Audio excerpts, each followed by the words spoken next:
My cousin invited me to his father's beach house for the weekend. It was supposed to be a laid-back, fun escape, just a few days away from reality. There were 6 of us in total: me, my cousin, and 4 of his friends. Saturday night found us all gathered on the beach, drinks in hand, the night stretching ahead. The air was warm, the waves calm, and the only sounds were laughter, music, and the rhythmic crash of the tide. Around 10 p.m., I started feeling the first signs of exhaustion. The week had been long, and though the party was fun, I was ready to call it a night. I slipped away from the group, figuring I could get a good night's sleep before joining everyone for breakfast in the morning. The beach house was quiet and dark when I entered, the faint hum of the refrigerator the only sound echoing through the rooms. I made my way through the living room, toward my room. I saw him, a man just standing there near the kitchen. He was tall, lean, dressed in a black t-shirt, dark pants, and a hat pulled low over his face. Hey, I said, my voice hesitant. I didn't recognize him from the party, but maybe he'd arrived late or was a friend of one of my cousin's friends. Are you one of Mark's friends? I asked, gesturing toward the beach, where my cousin and the others were still laughing and shouting. No, he said, shaking his head slowly. His voice was low, rough but polite. I'm not with them. I'm actually your cousin's neighbor. Saw the lights on, thought I'd stop by and say hello, but I guess everyone's still out there. I was taken aback. I had no idea there were any neighbors nearby. The beach house felt isolated, with nothing but sand and a few scattered trees between us and the shore. Still, he seemed friendly enough, and I didn't want to be rude. Well, I'm Chris. Nice to meet you, I said. You're Philip, he replied, nodding. We chatted for a bit, small talk mostly.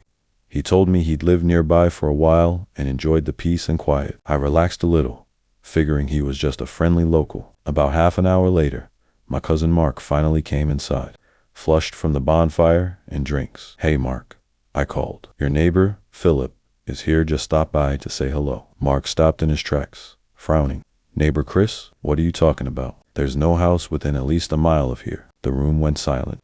I glanced back toward Philip, my heart hammering. I half expected him to laugh off the joke, but he wasn't there. I hadn't even heard him leave. A cold chill ran down my spine. Mark noticed my reaction and asked, Are you okay? What did he look like? I described Philip. Dark clothes, hat pulled low, calm yet strange demeanor. Mark's expression darkened. Without another word, he called out to the others, who came rushing in from the beach. He led us toward the bathroom, where I had seen Philip disappear. We knocked, tried the handle. It swung open easily.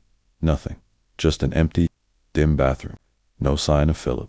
Are you sure he was real, Chris? One of Mark's friends asked, nervously glancing around the quiet, shadowed house. I swear he was just here, I insisted. The room was deathly still, unease settling over us. Mark decided to check the security cameras. We huddled around the laptop as he pulled up footage from the last hour.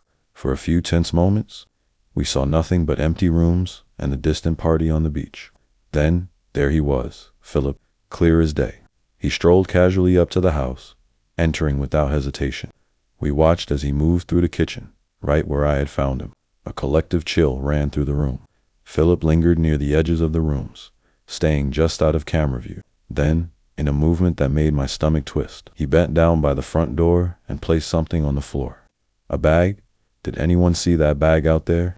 Mark asked, his voice tight. I nodded. I remembered seeing it on my way in, but had assumed it belonged to someone else. We crept to the front door, eyes darting around, half expecting Philip to be lurking in the shadows. But the porch was empty, and there it was, the bag. Mark took a breath and unzipped it. The first thing he pulled out was a towel. No big deal. But then his hand froze as he drew out a large gleaming knife, followed by black gloves, a length of rope, and finally, a hammer. The sight of those tools laid out on the table sent a shock through all of us. What was he planning to do? One friend whispered, voice barely audible. My mind raced. His calm, easy demeanor, the way he just appeared. I had been alone in the house with him. No one would have heard if anything happened. Mark immediately called the local police. They arrived within 20 minutes, took statements, and searched the area.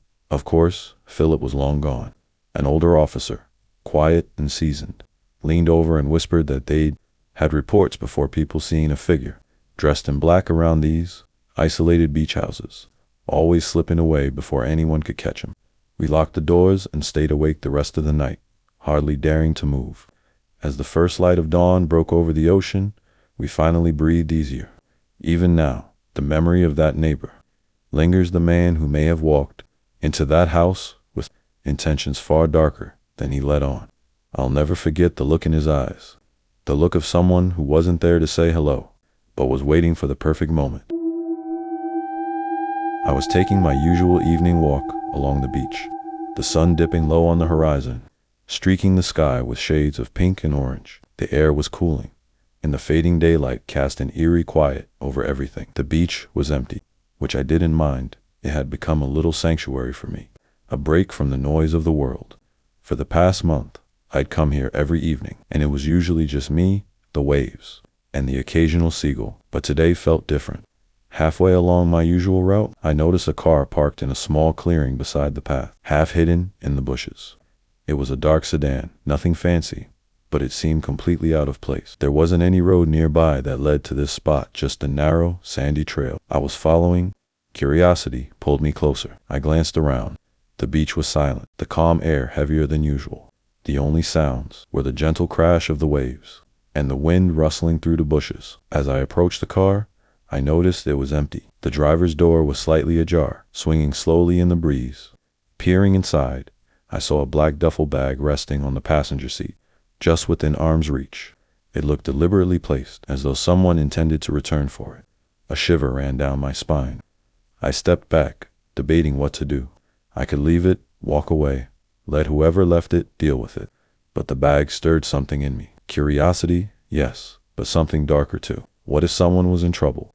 What if this was some kind of warning? I glanced around again, hoping to see the owner approaching from the beach or the bushes. But there was no one, just me and the silent car. Swallowing hard, I reached for the bag and unzipped it. A faint metallic scent hit me immediately. Inside were several bundles of cash, neatly wrapped with rubber bands. My heart skipped a beat. This wasn't a few bills. These were thick, substantial stacks of money. Beneath the cash, something gleamed. My hand shook as I lifted the money, revealing a handgun nestled below. I quickly dropped the money back over the gun, my pulse racing. What was this? Drug money. Something worse. The whole scene felt surreal, like a movie. Not something that could actually happen to me on a quiet evening beach walk. I zipped the bag shut and took a step back, my instincts screaming to leave, to put as much distance as possible between myself and this mess. But then I felt it. The unmistakable sense of being watched, eyes on me, though no one was in sight. Just as I was about to back away, I heard footsteps crunching in the gravelly sand behind me, faint at first, but growing louder. Panic flared in my chest. I spun around and saw a shadowy figure moving quickly across the dunes. Whoever it was, they had seen me by the car. Without thinking, I dashed to the other side of the car, hoping it would shield me from view. I crouched low, holding my breath, praying I wouldn't be seen. The footsteps drew closer. I heard a faint grunt as the man stopped next to the car. "Where is it?" a gruff voice muttered. I barely dared to peek around the edge of the car. He looked to be in his 40s, with dark stubble and a hardened expression.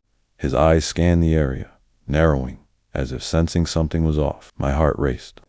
I wasn't sure if he had spotted me, but he was clearly on edge. Then his gaze fell on the driver's door, still slightly ajar. He frowned and muttered under his breath, reaching out to close it. But he paused, as though something felt wrong. He pulled out his phone and spoke in a low, tense voice. "Yeah, the car's here, but something's not right. No, I don't see anyone. Just get here fast, okay?" He ended the call, slipping the phone into his pocket. His gaze swept across the beach. I didn't dare move, barely breathe. He turned, scanning the dunes as if searching for someone. My mind raced. Should I stay hidden or run? And then, as if fate was against me, my foot slipped on a small rock, sending it clattering across the sand. His head whipped around. His eyes locked onto the sound. I froze, hoping against hope that he hadn't actually seen me. But then his gaze found me. His expression darkened. "Hey," he shouted, starting toward me. I bolted, sprinting down the beach as fast as I could, feet pounding the sand. I could hear him chasing me, his footsteps heavy and fast. The beach stretched endlessly, empty, no one around to help, nowhere to hide. Adrenaline surged as I ran faster than I ever had. Ahead, I spotted a rocky outcrop, my only chance. I darted toward it, lungs burning, and scrambled up the jagged rocks. The man was relentless, closing in fast. Finally, I wedged myself into a narrow crevice between two large boulders, just big enough to hide me. Pressing my back against the cold, rough stone, I tried to calm my ragged breathing. I could hear his footsteps, slow, then stop. He was so close I could hear his labored breathing. "Come on out," he called, voice low and taunting. "I know you're here somewhere. Don't make this harder than it needs to be." I squeezed my eyes shut, hoping he would give up. Silence stretched, each second dragging like an eternity. Finally, he cursed under his breath and stomped away. The footsteps grew fainter until I heard nothing. I waited, counting to 100 before daring to emerge. The beach was empty again. The car still sat in the bushes like a dark omen.